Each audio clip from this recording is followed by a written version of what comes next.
Hello and welcome to Secular Sexuality, the ACA show that just wants to know, how does that make you feel? I'm Christy Powell. Joining me on the digital couch is, of course, Vila Bianca. Hello, everybody. And our guest tonight is Grace Stephenson. This summer, Hi, everyone. Howdy. Grace, this summer you launched Glimmer, a safe and empowering online space for women, queer, trans, Black, Indigenous people of color, and LGBTQIA plus communities to find sexual and mental health professionals. Thank you so much for that slogan and for being on the show tonight. Yeah, of course. I'm really happy to be here. I'm glad that I met Christy, and I think this will be fun. I've never done, I was telling them earlier, a live show, especially where we take calls, and I think it's going to be a really good time. So I'm excited. Yeah, speaking of, we are taking calls. So if you are interested in calling in to talk with us and being very, very nice to Grace because it is her first time, feel free to call in at 512-991-9242. We've got call screeners standing by to make sure that you get on the air. And if you are calling from somewhere that isn't the United States and you don't want to pay, you can get in touch with us for free at tiny.cc/callsex. Just click the link and you will be directed to the call. All right. Well, Grace, let's jump right into it. Can you tell us a little bit about your background, how you came to build something like Glimmer? Yeah, I mean, it's kind of an interesting story. So I'm actually pretty young, which I'm sure you all have figured out. I'm 23, and I never actually thought that I would be an entrepreneur. That wasn't like my goal. I feel like when people start businesses, they're like, I want to have a business, I want to be a CEO, I want to be a founder or whatever. I came from like a completely different mindset. I studied public health and sexual health and international relations actually in school. And I would always like make fun of people that did business because they were like all the frat guys, and I was like, So it's interesting that I ended up starting my own business. I was kind of the last person that I expected to do that. I knew nothing about starting a business, working from home, what it took to start a business or anything like that.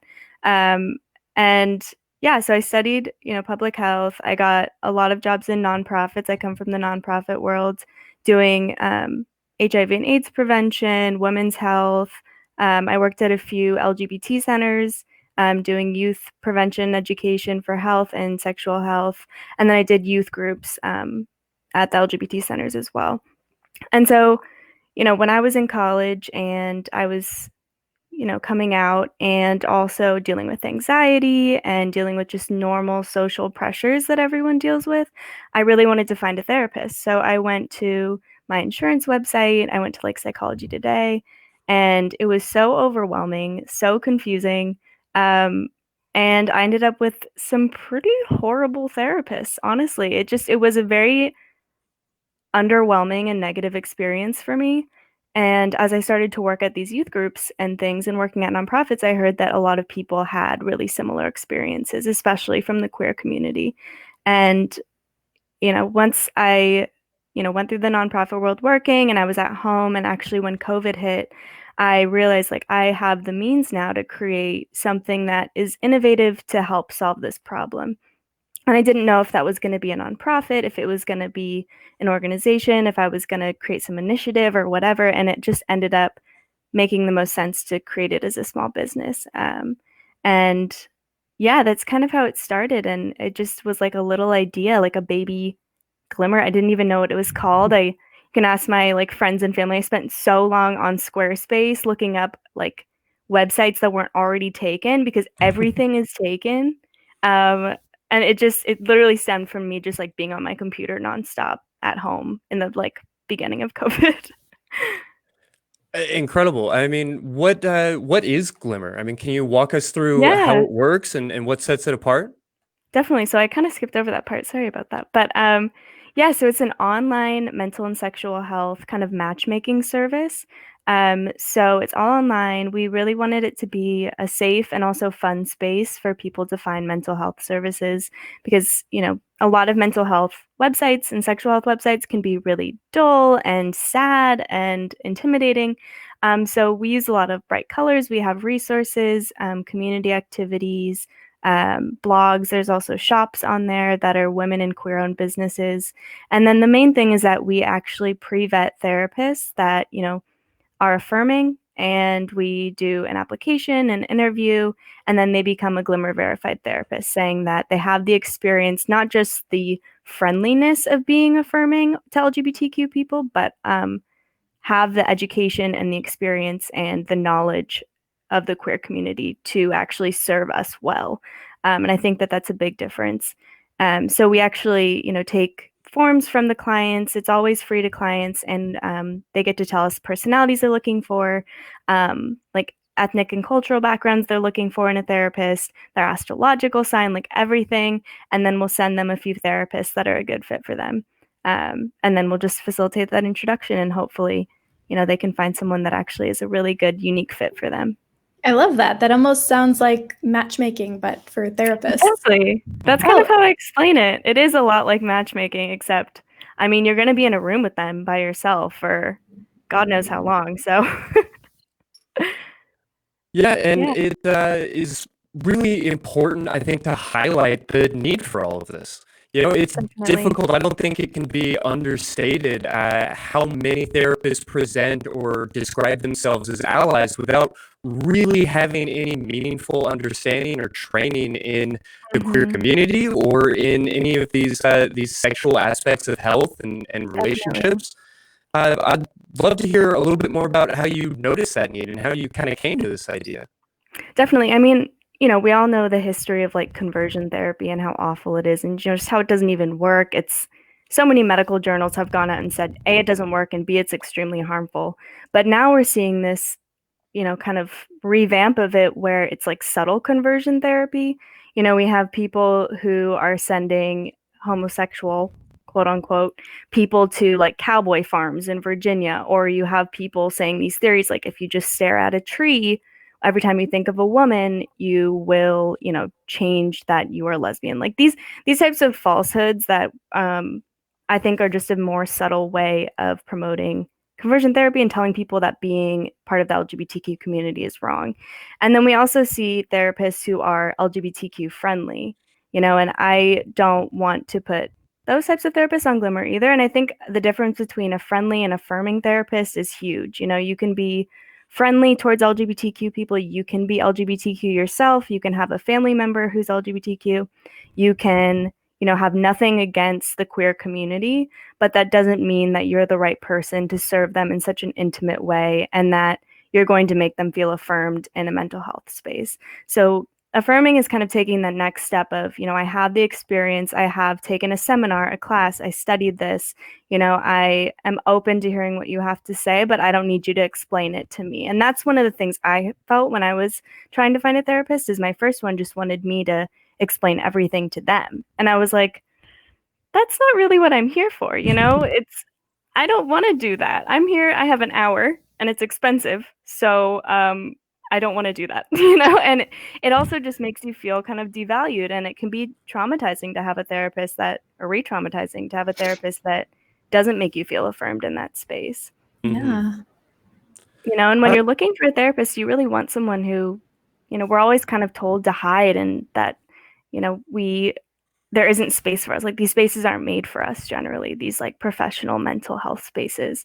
And I feel like therapy should be a place where you finally feel heard and you feel understood and you feel like you can get into those internalized reasons why you're feeling the way you do. It doesn't have to be, a therapist that only talks about how you're queer, but it's someone that sees that it's a part of you, that it is a part of everything about you in the big picture, and doesn't ignore it either. Right. And also doesn't try and pathologize it. Mm-hmm. I've had that happen where I'll be talking about something completely different, but the whole time I'm talking about this thing, whether it's my relationship with my dad or my atheism or, a relationship issue, I'm always in the back of my head wondering, are they going to wrap this back to me being queer in some way and try and like draw that connection when there doesn't necessarily need to be one there? Yeah. Well, and a therapist who participates in the culture. I can't tell you how many clients I've had, start to explain something, a meme or a acronym or a phrase or something, and then realize, oh, wait, I'm talking to you. I don't have to. The number of people who have just commented on the significance of that, and I know in my own therapy, it is exhausting to have to stop and say, okay, so this is the difference between this type of polyamory and the type you're thinking of. These are the adjectives that describe me. Indeed, it is important to be able to share your story, but when you have to set the table first, it becomes exhausting. Your pronouns wrong or whatever it might be, it makes a big difference in, how open you feel and how comfortable you feel opening about such intimate things in your life. And you want to be able to open up to your therapist. So yeah, I think that's huge. Yeah. So this is what you wanted to do. Now you're doing it. How has the launch been going? What's the last couple months been? Yeah, so it's been good. I mean, yeah, so we started in March was when I, came up with, or not even came up with, but started thinking like, okay, how am I going to do this? And then we launched the website with our first initial therapist and starting to match clients on July 1st. So it's really only been about 3 months actually today that we're, live and actually open, but it's been a lot. I mean, it's been great. But there's so many things I'd just never done before. I'd never ran my own business. I'd never worked full time from home.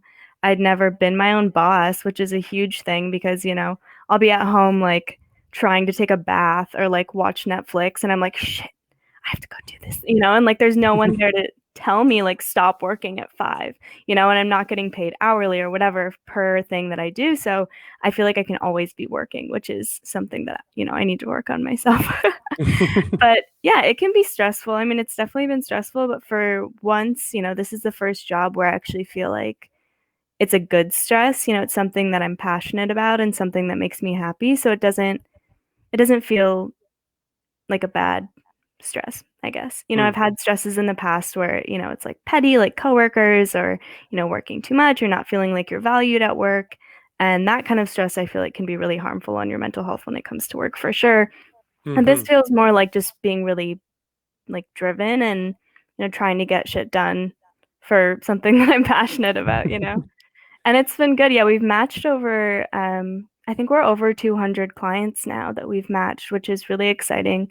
We've rematched quite a few, but it's, when they don't like the therapist, they have a free initial consultation with them just over, Zoom. So they can meet them, the one that we match them to. If they don't like them, they just tell us and we rematch them to someone else. And that's mainly to take away the hard parts for people. Like when I didn't like my therapist, I kind of just gave up because I was like, I don't want to do that again.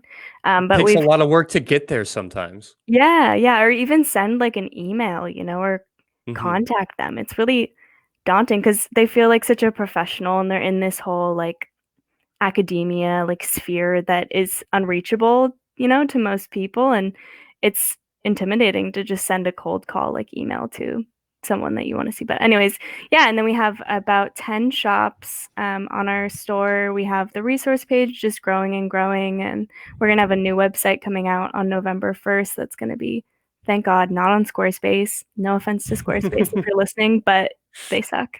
So we have like a website from scratch coming out soon, which is really exciting. Yeah, no, that's incredible.